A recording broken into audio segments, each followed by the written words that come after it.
subject was the most challenging one for you? Physics ही था सबसे ज़्यादा चैलेंजिंग, तो मुझे तो बहुत डर लगता था न्यूमेरिकल से. So like how you improved? इतना डर था तुम्हें and then you secured like 706 marks. तो वो improvement, वो transition कैसे आया? I developed a liking for this subject from being scared of it to developing an actual liking. Yeah. It is his credit. Like proper guidance और Yes. बहुत सी practice से आपने अपने आप को improve किया. In this NEET Navigator series हमारे जो aspirants हैं वो चाहेंगे ये जानना कि आपने कैसे फिजिक्स, केमिस्ट्री, बायो, 3 सब्जेक्ट आपको पढ़ने होते थे. बायो में you have zoology as well as botany. इनमें क्या टैक्टिक्स आपने अपनाई जिनसे आपने इतना अच्छा स्कोर बिल्ड किया? मैम फिजिक्स के लिए तो एज आई सेड कि आप ज़्यादा से ज़्यादा प्रैक्टिस जितना करोगे उतना आपका स्पीड इम्प्रूव होगा, एक्यूरेसी इम्प्रूव होगी. जितना ज़्यादा प्रैक्टिस करोगे उतनी वैरायटी ऑफ क्वेश्चन से आप एक्सपोज होगे, उतने आपको आपके कॉन्सेप्ट्स क्लियर होंगे. So practice practice practice is the key, specially PYQs. And wherever you get stuck, don't make assumptions कि अच्छा मे बी ये ऐसे हो रहा होगा. Even if it is a tiniest doubt, ask कि ये कैसे हो रहा है, ये क्यों हुआ, इसको मैंने अगर यहाँ पे अज्यूम किया तो क्यों किया. That is something I would say for physics. And या some formulas you have to learn, थोड़े बहुत तो रटने कुछ पड़ते चीजें हैं. तो रटनी पड़ेंगी. हाँ, थोड़े बहुत स्कोप के बाहर होते हैं तो वो तो रटना ही पड़ता है. So what about chemistry?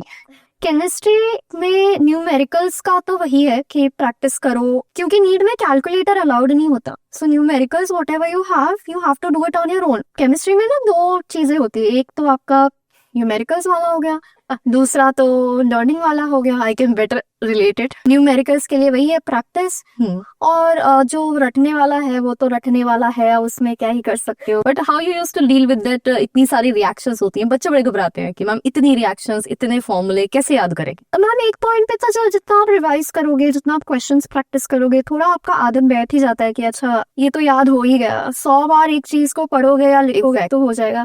बाकी कुछ चीजें होती है जो याद ही नहीं होती, उसको फिर स्टिकी नोट पे लिख लो, कहीं चिपका दो जहाँ पे आप रोज देखोगे उसको, या कोई सिली से निमोनिक बना लो, मतलब सिली होनी चाहिए, तो वो ना दिमाग में रहता है कि अच्छा ये तो मैंने बनाई थी. Right.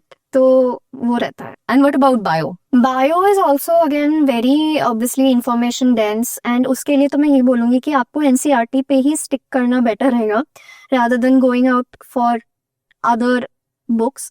हाँ, क्वेश्चन बैंक्स वगैरह if you want you can go, but text के लिए प्लीज रेफर टू NCERT, क्योंकि नीट में क्वेश्चंस NCERT से उठ के ही आते हैं. Even if it's a bit twisted but it's still from NCERT. उसी को घुमा के पूछेंगे मे बी, बट बाहर से नहीं आता. बायो में मैं तो ये चीज पर्सनली बहुत करती थी कि मैं स्क्रिबल करती थी, चाहे किसी नोटबुक में हो या NCERT के ही मार्जिन्स में कुछ कुछ लिख दो. मेरा तो भर गया था NCERT पूरा पेंसिल के उससे लिख के. So that's what you do. It just writing and all keeps it in mind. And generally students miss this point, है ना? NCERT रीड करना, मतलब I also see कि बच्चे पढ़ना ही नहीं चाह रहे NCERT को, जबकि that is the only like Bible for this NEET examination. Of course. And what about your, जैसे आपने कहा कि आप स्क्रिबल कर लेते थे, like what was your take on notes making? Like you used to make proper notes, और सुंदर सुंदर कलरफुल वाले नोट्स, या कैसे आप बनाते थे? मैम नोट्स मेकिंग मैं तो पर्सनली प्रेफर करती हूँ. Even in medical college I still do make notes. तो रनिंग क्लासेस जब चल रही है, आप अगर नोट्स बना रहे हो then you engage better is what I feel, rather than just कि मैं बैठ के पैसिवली सुनूं. उससे बेटर है कि मैं लिख रही हूँ तो I am actually paying attention. तो कलरफुल भले ही ना हो, एटलीस्ट अपने हाथों से लिखा हुआ notes helps in better revision बाद में. तो उसका ना रिटेंशन बेटर होता है कि मैंने ये खुद सुन के समझ के कुछ लिखा है. बाकी उसके बाद अगर आप कोई एक्स्ट्रा सोर्स से कुछ एक्स्ट्रा इन्फॉर्मेशन आपको मिल रहा है, किसी क्वेश्चन से आपको कोई एक्स्ट्रा नॉलेज पर्ल वगैरह मिलता है, या क्लास में टीचर्स कुछ एक्स्ट्रा कॉन्सेप्ट डिस्कस करते हैं, that you can always annotate और ऐड. Definitely. हाँ, notes making is should be a part. Making should be a part. Test दिए आपने, स्कोर्स आए, कम भी आते होंगे, क्योंकि कई बार बच्चे कहते हैं मैम स्ट्रेस हो रहा है, नंबर नहीं बढ़ रहे हैं. तुमने कहा कि मेंटोर से you used to talk about it, so how you used to manage those lows? Ma'am ये तो मतलब बाउंड टू हैपन है. मतलब 2 साल का कोर्स है, 2 साल में आप इतने एग्जाम्स दोगे तो हाईज एंड लोज आएंगे ही. ऐसा नहीं हो सकता कि आप 2 साल में मे बी जितने टेस्ट दोगे you will S every single one of them. So it's okay, मतलब अगर आपको, और उसके बाद स्ट्रेस होना इज ऑल्सो नॉर्मल, क्योंकि ठीक है प्रैक्टिस टेस्ट है, हो गए कम, कोई बात नहीं, और भी आएंगे आगे, उसमें देना है। सो मुझे भी होता था, अभी मैं आज बोल रही हूँ कि इतना अफेक्ट नहीं होने देना, बट उस टाइम भी even I felt that. I talk to my mentor, I talk to my teachers की सर मैम नहीं आ रहे, I talk to my parents की नहीं आ रहे, क्यों ऐसा हो गया, ऐसा क्या कर दिया मैंने, but it's okay, it's a part of the preparation कि कम भी होगा ज्यादा भी होगा, एक्सपेक्टेड से ज्यादा होगा एक्सपेक्टेड से कम होगा, but you it's a part of it. Right, and मुझे लगता है कि कहीं ना कहीं जब हमारे कम मार्क्स आते हैं तो we should get motivated from that कि हमें इस अब कुछ इम्प्रूव करना है, rather than like उसको पकड़ के बैठ जाएं एंड देन रोना धोना मचा दें और फिर 4 टेस्ट और खराब करें, तो rather than doing that we should improve from that. Totally. Yeah, so it should be a lesson particularly. Yeah. Okay, so like throughout your journey who was your biggest support? Has to be my parents, of course. मतलब उन्होंने पूरा देखा है कि शुरुआत से लेके and तक पूरी जर्नी, पूरा प्रेपरेशन, इतने सारे टेस्ट्स देना, बैठ के क्लासेस अटेंड करना, so everything they have been the witness. Stress ले लेना कि अगर मुझसे नहीं हुआ तो, अगर इससे नहीं निकला तो, but they were the constant support कि कोई बात नहीं, जो भी होगा we will see as it comes, will cross the bridge when we come to it. तो स्ट्रेस लेने वाली कोई बात नहीं है, स्ट्रेस लोगे तो वो आपके परफॉर्मेंस को हैम्पर करेगी। So you just have to keep going and not think about anything else. ठीक है, आज कहना थोड़ा आसान लग रहा है, आज कहना तो आसान लग रहा है। What are your hobbies? My hobbies include painting. I do a little bit of art and craft. I love reading mythological novels. Okay.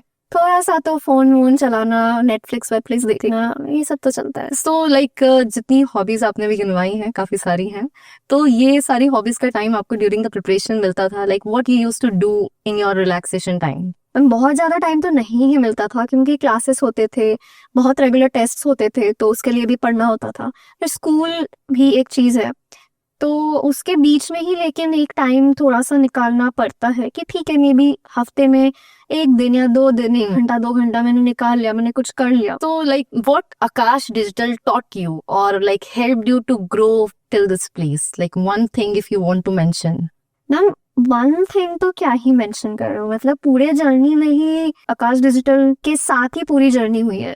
जितना अभी तक बताया मैंने कि प्रेपरेशन इन जनरल कैसे करना है, किस रास्ते पे चलना है, क्या करना है, कि इधर उधर भटकना नहीं है, टेस्ट कैसे देना है, कमियां कैसे पूरी करनी है, सारा यहीं से सीखा है हमने। बाकी तो यही है जो है। So basically your growth, your time management skills, your adaptability, everything was revolving around your everything, मतलब इसी के रूटीन के बेसिस पे, मतलब हमें जो रूटीन पहले से बता दिया जाता था कि ये इस टाइम पे आपके क्लासेस होंगे, इस दिन पे आपके ये टेस्ट होंगे, तो हम भी रिविजन या कि अच्छा ठीक है इस दिन इस टाइम के अंदर मुझे ये चैप्टर्स रिवाइज करके खत्म करना है, उसी के अकॉर्डिंग हम मोल्ड कर लेते थे। It was very well structured. तो उसके अकॉर्डिंग अगर आप फॉलो करोगे, आपको खुद से एफर्ट डाल के, सोच के, दिमाग लगा के वो नहीं करना है, ऑलरेडी वो वेल प्लान्ड है by people, by faculty, by teachers, by experts who know it better than us. right. So it helped you out, right? That gives a very good direction, उसको फॉलो करने में फिर काफी आसानी रहती है।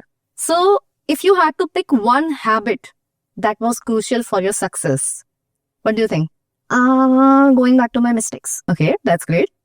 Okay, so what mistakes you see NEET aspirants are doing these days? Not studying NCERT enough. And what advice you would like to give to like aspirants who are going to give 2026 NEET examination? मैं तो यही बोलूंगी कि पढ़ तो रहे ही हो, पढ़ो अच्छे से, एग्जाम्स दो, प्रैक्टिस करो, रिविजन करो, अपना ध्यान रखो of your physical health, of your mental health, eat well, sleep well. ऐसा नहीं है कि पढ़ाई के चक्कर में अपना ख्याल ही नहीं रख रहे। स्ट्रेस होता ही है, वो होना भी नॉर्मल है, but don't lose yourself in the process.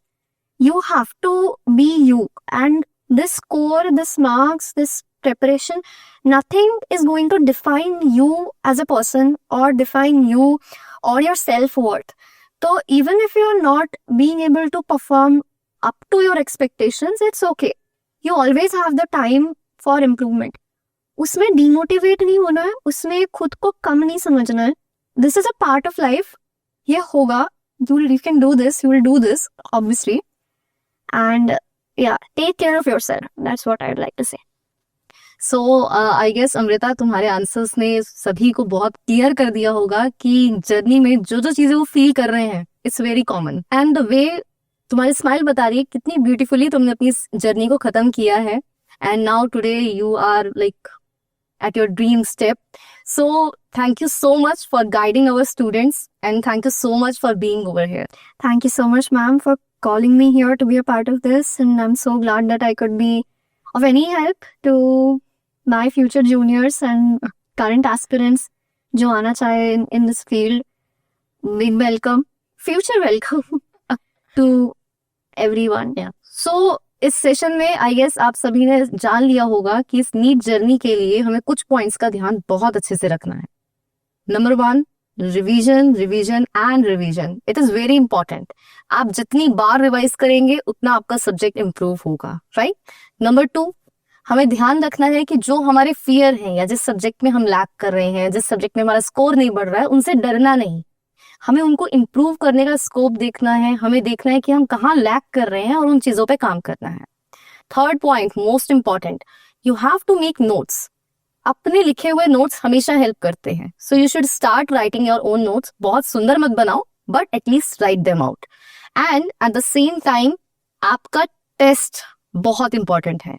Test आपकी तैयारी कम चैप्टर्स की है तब भी हमें देने चाहिए. बच्चे यूजुअली यही करते हैं कि 4 चैप्टर आने थे, 2 ही तैयार है, मैं टेस्ट ही नहीं दे रहा. So always go for the test. जितना आपका प्रिपेयर हुआ है उसको एनालाइज करो कि कहाँ उसमें आपका स्कोप अभी और है इम्प्रूवमेंट का. एंड डेफिनेटली एक पॉइंट के बाद you will be able to attempt the full paper with the confidence. But अगर आप पेपर छोड़ते चले जाओगे तो उन चैप्टर्स पे भी आपका कॉन्फिडेंस बिल्ड नहीं हो पाएगा, right. And the next one, very important, NCERT. Don't miss out NCERT. NCERT के बिना NEET examination is not possible. इस चीज को बहुत अच्छे से आप लोगों को समझ लेना चाहिए. Last but not the least, take care of your health. आपका सही रहना बहुत इंपॉर्टेंट है, बिकॉज अगर हेल्थ अफेक्ट होगी तो डेफिनेटली आपकी पूरी प्रिपरेशन पानी में चली जाएगी, right. So please take care of yourself and stay tuned for our next episode.